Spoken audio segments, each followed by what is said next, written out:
All right, so in this lesson, what I want to teach you is one of the biggest problems I see when I review students' work. Even very, very talented people that are making very complicated and licensable music make this mistake over and over again. And that is using virtual instruments in a way that doesn't work, making them basically sound distracting and fake. Generally speaking, if you're going for like an acoustic vibe, there are certain instruments like a guitar lead or a string lead perhaps or a brass lead that are very difficult to synthesize properly. And if you don't do it well, it will distract the listener and make it so that people are focused more on this cheesy sounding guitar part than they are on the music itself. And if you're trying to become a stock music musician, if you're trying to get your music placed on TV, in movies, things like that, producers just aren't going to want to buy your music because it's going to have this element that distracts from the story they're trying to tell on screen. Your music is supposed to be there to support their vision. And if there's these weird little, sounds popping in and out, the viewer's going to subtly but pay attention to that instead of what's really going on the screen. All of this said, you should absolutely use virtual instruments. Tons of virtual instruments. I use them a lot. There are just right ways to use them and wrong ways to use them. So in this video, I'm going to try and give you some examples of the right ways to use them, some examples of how to use them better, and some examples, of what to avoid. One other thing I'll say is it does depend on the genre. There are certainly, like if you're making an 80s hip hop track, then having really cheesy sounding brass is fine. That's the sound that you're going for. Or if you're, just any type of hip hop or EDM, drums and stuff like that. I mean, we have gotten so used to the sampled electronic version of drums that that's fine. And in fact, it would be weird if you were to have real drums in those genres. Mostly what I want to talk about here is leads. So let's get into it a little bit. Before we go farther though, I'd like to take just 1 minute to thank the sponsor of this video, DistroKid. DistroKid is my choice when it comes to publishing my music and distributing it on the internet. Whether it comes to getting your music on Spotify or into iTunes or on Pandora, if you are a stock music musician, it is probably the right choice for you.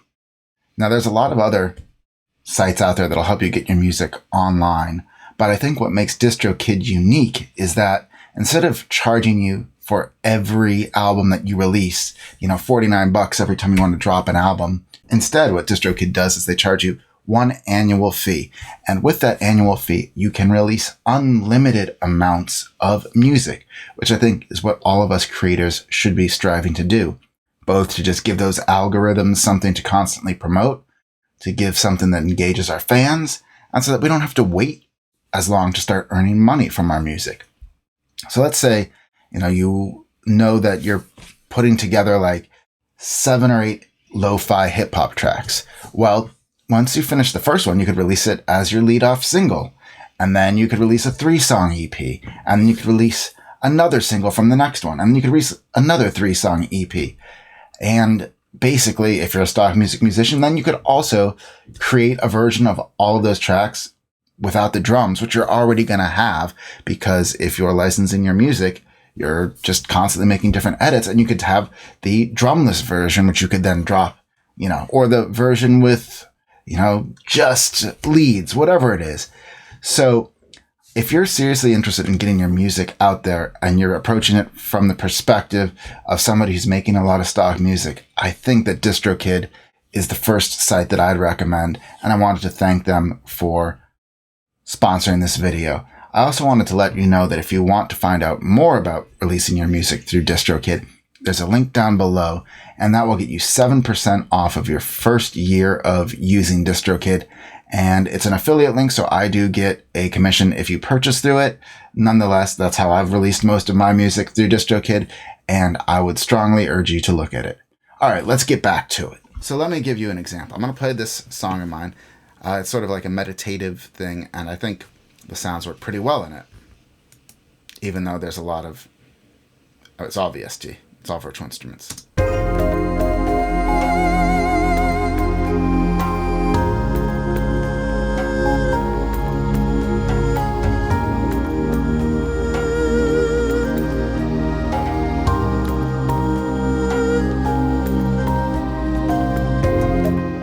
So, that erhu, this is a Chinese style violin, and it is just like a very beautiful instrument, but you have to respect what the virtual instrument can do. So, I didn't come in, I had most of the other parts of the song written, just, strings, bells, chords, things like that, where you can just kind of do what you want. But when it came to this main melody, I did not impose my idea on it. I picked the patch that I wanted and let that drive the melody. So when you pick an instrument patch for a lead, the first thing you need to do is explore it and see how it behaves. And the first thing I would do is recommend exploring different octaves, because often there's an octave range where the sampled instrument works, and there are ranges where it just doesn't. Either because the original instrument just didn't include that range, or because, there's, I don't know, they didn't do a good job sampling it. So I'm going to start low. That just doesn't sound good, right?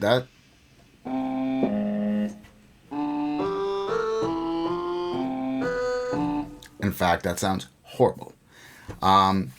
Whereas if you then start, oh, that's starting to sound nice.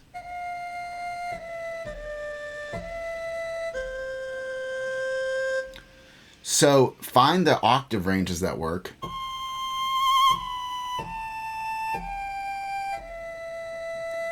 Play with it and see how the instrument behaves. This sample is automatically swelling. I'm not doing it. It's either programmed in or just the sample itself they recorded swells. So that's something I need to respect as I use this instrument if I want to use this patch to make music.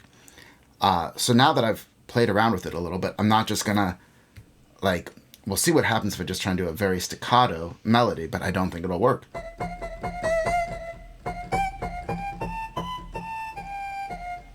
That doesn't work as well as if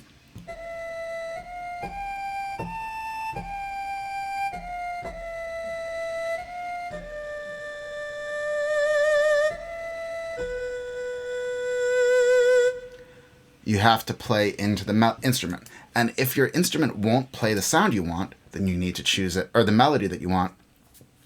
You either need to consider changing your melody, like I said, or changing your instrument.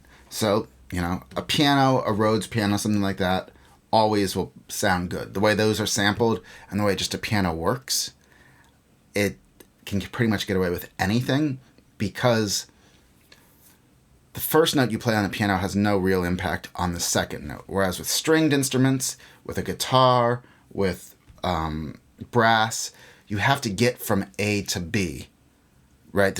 And so it's the transition between those two notes, which is where everything breaks down in a sampler.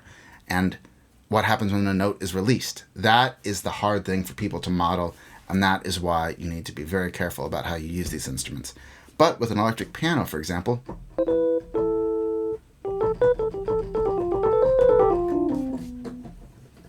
you can play fast.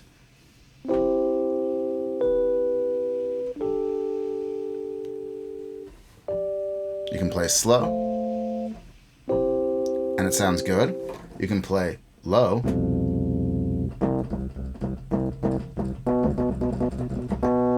or you can play high. It works. So respect your instruments. I want to jump into one more song and show you some of the other good uses of these types of instruments, and give you a few more tips for how you can use virtual instruments as leads, but also to respect that they can be abused. One of the main takeaways I want you to get from this video is that as a stock music musician, your song works to provide a storytelling service to somebody else whose story your music will be part of. Whether it's the intro for a podcaster or it's the background of a commercial or something, your music is not supposed to be the center of attention. That's the difference between producing music purely for pop purposes and producing music for stock purposes. You're there to help them tell their story. And so, let's say you have a melody idea and you try and force it onto a specific virtual instrument. If the instrument won't do it, you either need to change your instrument or you need to change your melody. You cannot force an instrument to play a melody that doesn't work on it, because then it will distract the listener and it will ruin the song, basically. And I've heard this way too many times. All right, so in this track, what I want to show you is, first of all, the way that you can use piano, acoustic guitars, drums. They can all sit together really well when they're doing things like strumming preset patterns or playing, rhythms. Horns can be challenging, but I want to show you 3 or 4 tips that will work not only for horns, but for all instruments, as long as you respect the boundaries of what these virtual instruments can do. So let's just set a loop over here, and we'll play the song real quick, and then we'll break it down. Actually, let's start the loop here.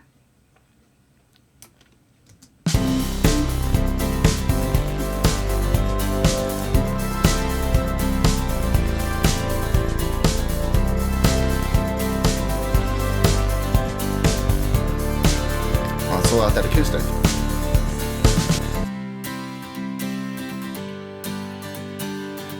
Right? That sounds pretty real, especially in the context of the mix.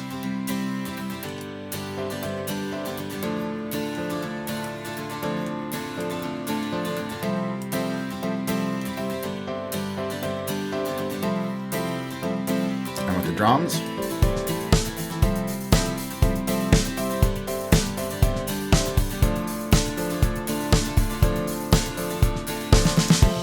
so, I've got an acoustic guitar over there. I can play acoustic guitar. But could I play it that consistently well with that brightness? And I don't know. Maybe I could, maybe I couldn't. But this, I was able to arrange in a very quick amount of time. And in the context of the mix, the acoustic guitar sounds great. It sounds probably better than what I would record.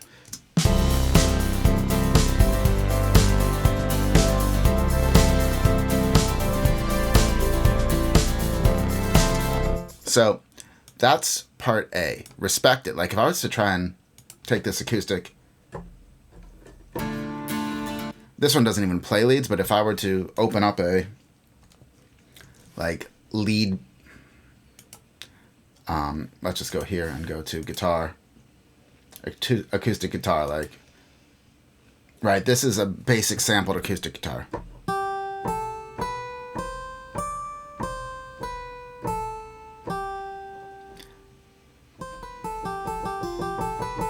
That does not sound like a guitar. That sounds like a harpsichord.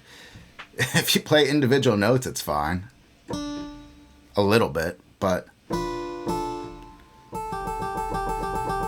that's not what a guitar sounds like. And so you have to respect your patch. The patch I have only does strumming here, but it does it really well. And if you want to know which one it is, it's Contact, Native Instruments, acoustic guitars, session guitars, strummed acoustic. Then we've got some horns up here, which you haven't heard yet, which are cheesier, but they work in the context of the mix, being in the background, and also with the help of a little bit of work. So let's listen to the horns.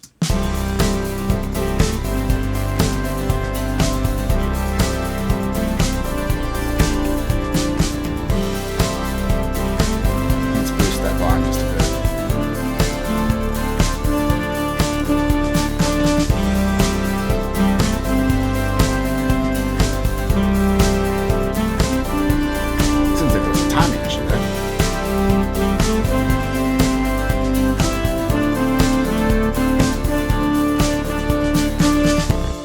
So, first of all, I chose the right articulation for the horns. Non-vibrato. Many of these virtual instruments lets you choose articulation. And if you choose the wrong one, let's see. If we'll do it. Right?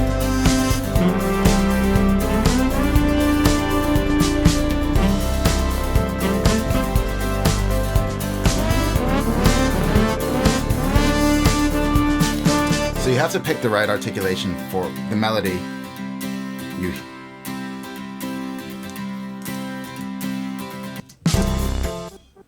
have to pick the right articulation for the melody you hear in your head to begin with. But then, like I said previously, you have to play into however your instrument will let you play. And you can't push the boundaries of what it finds acceptable. You have to be in the right octave range for where it was sampled well.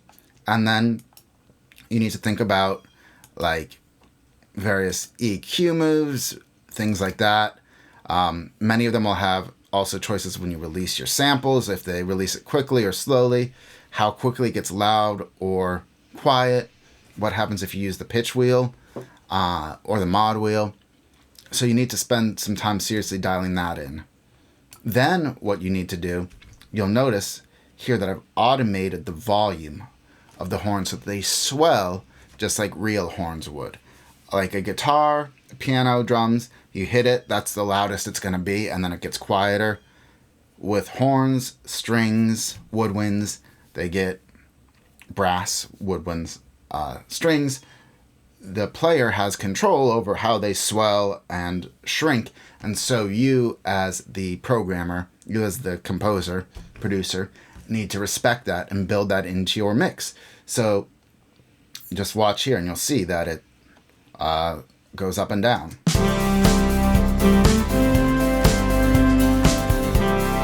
And we'll turn that off.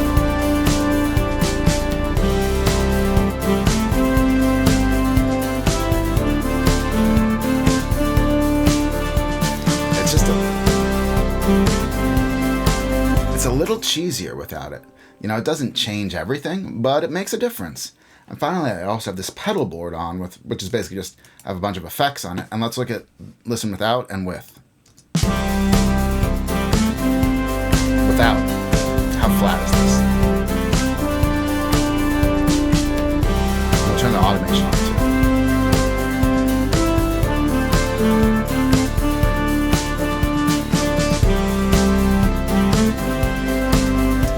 Right, so if you do nothing, even if you respect the instrument, you might not get the results you want. So if automation would be part of it, if swelling, if expression is part of it, you need to build that in. Then let's look at what's going on here with the pedal board. First, there's a tremolo, which just is going to add a little bit of... I'll turn all of these off. And the delay is doing most of the work here. And the compressor's off. All right, everything's off. Great. So this tremolo is just going to let things move a little bit in terms of the pitch. And it's just going to add a little human element to it.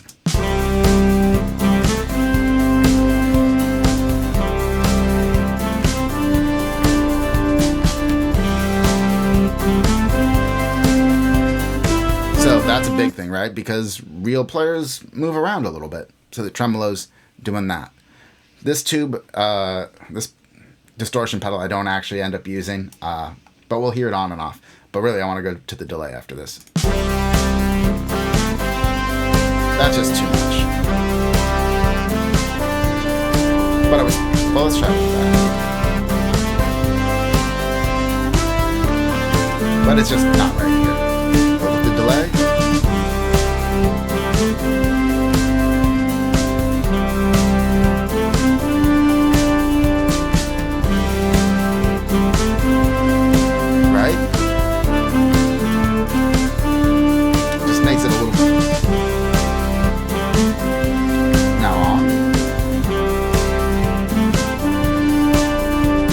Bigger, more realistic. And then we'll turn a compressor on to just kind of take away a little bit of the attack and give the body a little more room to breathe.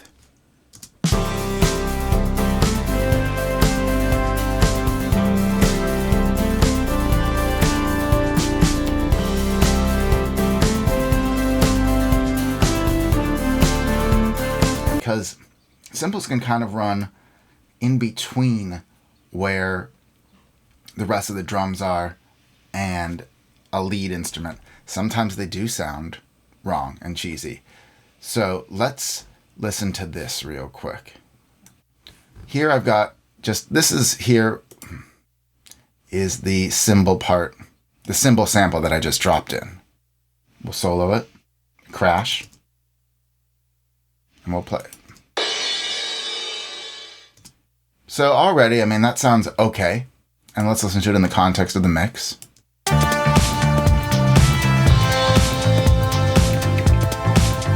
So one thing I've done to already make that sound better is to put a big reverb on it so it has more of a tail. And I've stretched it to be the right length. That's fine, right? That's the way it works here. But what I want to show you is here I've lined up a bunch of cymbals, right? And not only have I lined them up the way I want them, but you'll notice this here is where you've got the volume and this is where you've got transposition. I have transposed the tone of the pitch of some of them so it sounds, I mean, you're not always hitting the drum at the same velocity, and so the louder you hit a cymbal, kind of the higher it sounds. The next thing you would want to do is also literally change the velocity with which the cymbal is being hit. So right now I'm going to lower the volume of some of these, cymbal hits here. Just drag them down, put them up a little bit just to give it a little more realism. And now let's see what this sounds like as opposed to having just the same sample played over and over again. Let's listen to how these drums sound.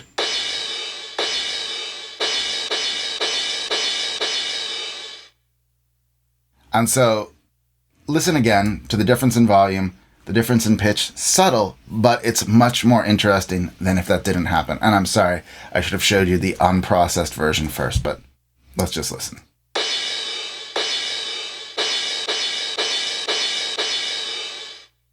So, and in the context of the mix, let's listen to that.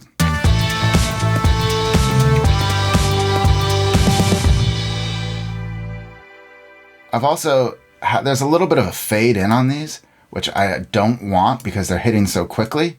It was better if I had it from the original hits, but we don't need it here in this crescendo. So let's move that so they really hit on top of each other.